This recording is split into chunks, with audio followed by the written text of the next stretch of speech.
Cats have a reputation problem. They're called cold, distant, selfish. They will mess up your furniture and your carpet. Your house is under attack. People joke that cats don't love you and that they just live in your house, that they tolerate you. They're emotionally unavailable roommates who occasionally knock things off shelves as a hobby for enrichment. And I used to believe some of that before I got cats. But our cats are different. A family friend actually recommended that we euthanize one of our cats, that very one. In her defense, she completely misunderstood his disability. This is Crumpet. He has cerebellar hypoplasia, or CH for short. His cerebellum was damaged in utero, which is the part of your brain way at the back here that manages coordination and balance and stuff like that. So he wobbles. He can't walk in a straight line. He falls over a lot. He has very poor coordination, which honestly is still better than most of us on a Monday. Am I right?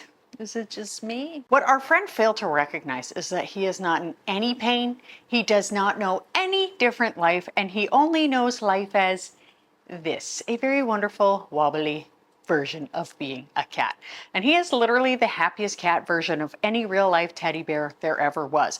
We ended up with actually 4 cats over the years, 3 disabled with the same thing, and 1 very anxious. Our cat journey started with Pancake, a feral and self-diagnosed scaredy cat. You've heard of chicken math?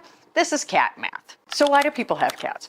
Why would someone choose to share their home with an animal that sheds and scratches and does not really follow the rules? A relationship that does not need constant conversation. For one, I can come home and tell my cats about my day. They never say a condescending word. And sure, it definitely feels like they're always judging me, but not about what I've said.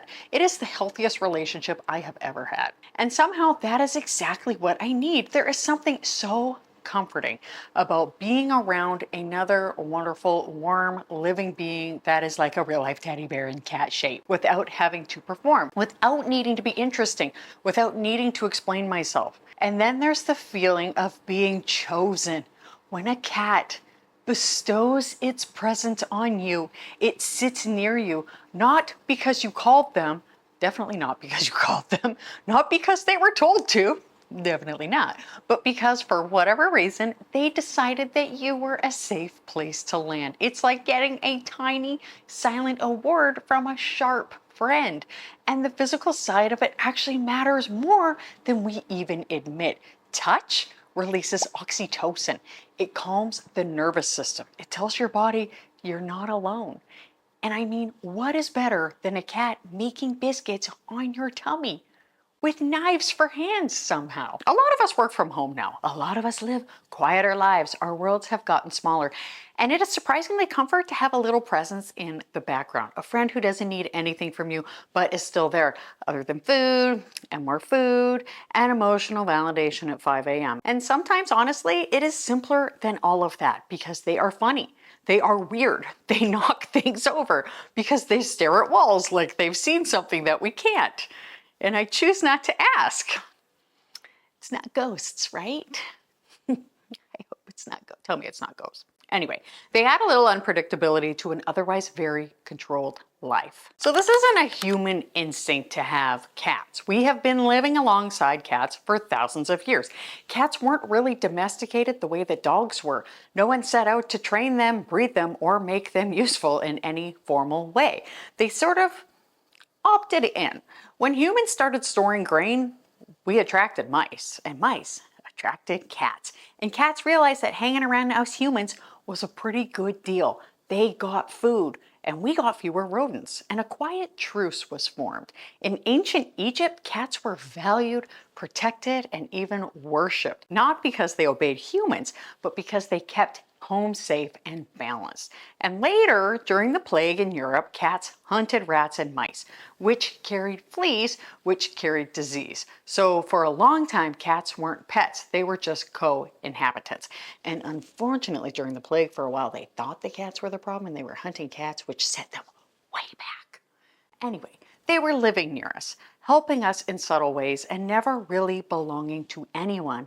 Even now, that relationship has not exactly changed. Cats still don't work for us. They do not perform. They don't follow commands. They simply choose to be here, which is more than most of us can say about our jobs. Now, I know the odd cat can perform for a treat or something. Please tell me all about your special cats below, because I wish I could make this video all about my cats, but I won't. And maybe that is why the relationship feels so different from anything else in modern life, is that our cats just are here with us. Let's talk about cat drawbacks. I'm sorry, Crumpet, I have to. Of course, it's not all about quiet companionship and soft paws. Living with cats, it can actually come with some real downsides, very real, tangible ones. Anybody who's gotten up at 1 a.m. because you can hear your cat about to throw up knows what I'm talking about. Some of these drawbacks are mildly irritating: fur on everything, Crumpet, scratched furniture, litter boxes, hairballs, scratching your carpet, maybe peeing. These are things, of course, we would talk about on this channel. Being woken up at strange hours by someone who believes breakfast is a human rights issue. They are cats' rights. They are deeply committed to cat rights. But some of the challenges are more serious, especially when you have more than one cat. Not all cats get along, I can tell you that. I have one sort of like bully cat, but he is bullied by the smallest cat, which is very funny, and it's all pretty okay in our house. But when they don't get along, it's not just awkward, it can become a safety issue. Stress, territory, competition for resources, hissing, chasing, blocking food or litter boxes, sometimes even real fights. Cat anxiety can be a real thing. They can stop eating, they can start hiding, they can redirect aggression onto humans or other animals. And suddenly, it's not just about a cuddly pet anymore. It's about responsibility, making sure everyone feels safe, managing personalities you did not design, and creating systems for creatures who just don't understand systems. Like, what is their problem?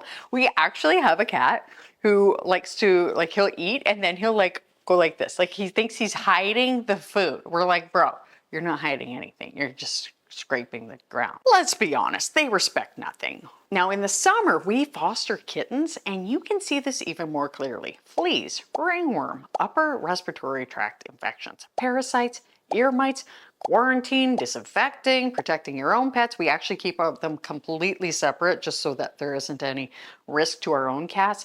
The invisible labor of care for cats. Cats don't just add softness to a home, they actually do add some complexity. They force you to think about space and safety and boundaries and care. Which is interesting because modern life is built around reducing complexity, and yet we keep inviting it back in. Despite all of that, there is a reason cats keep showing up in human lives, not just emotionally, biologically. When you touch an animal to your body releases oxytocin, the hormone involved in bonding, trust, and attachment. It lowers cortisol, and you know I talk about cortisol all the time. That's that stress hormone that makes us susceptible to all sorts of things. It calms the nervous system. It tells your body that you are safe, which is odd because most of modern life does the opposite. Notifications, deadlines, screens, noise. Even when we're resting, we are still alert. But cats interrupt that state. Their movements are slow, predictable, repetitive. Watching a cat groom itself or curl up to sleep, it just shifts your brain into a more relaxed state. It lowers your heart rate. It lowers your blood pressure, more parasympathetic activity, the rest and digest system. And then there is the purring, which sounds small and cute, but it turns out purring vibrates at frequencies associated with tissue healing and pain reduction. So when a cat sits on you and purrs, your body is literally being exposed to low-level therapeutic vibration. It's not magic, it's just physics and biology, which is unfortunately less exciting, but more reliable. And cats, they have also been linked to reduce loneliness, lower rates of depression, and even lower risk of cardiovascular disease. And as a former nurse, I can say yes to that. And not because cats fix your problems, God knows they don't, but because they change the baseline state of your nervous system.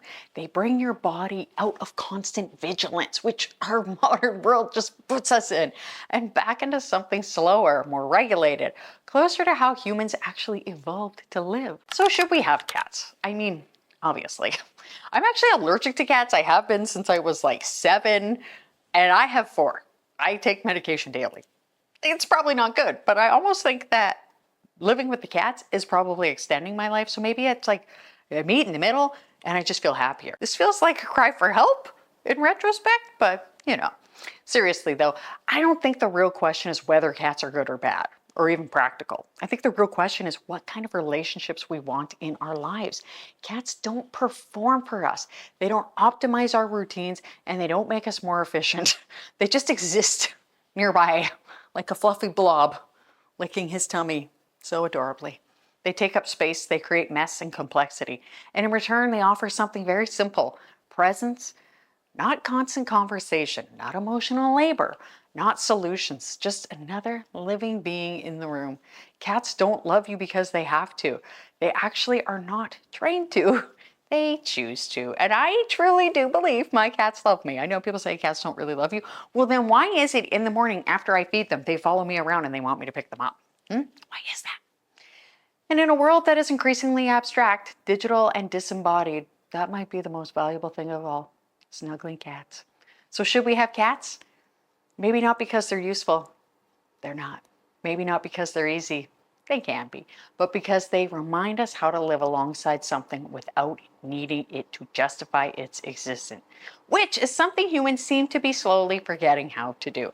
Now, if this made you think about why we crave calmer, simpler ways of living, I made another video looking at communities that still live much more slowly and what we can actually learn from them. So check out this video here.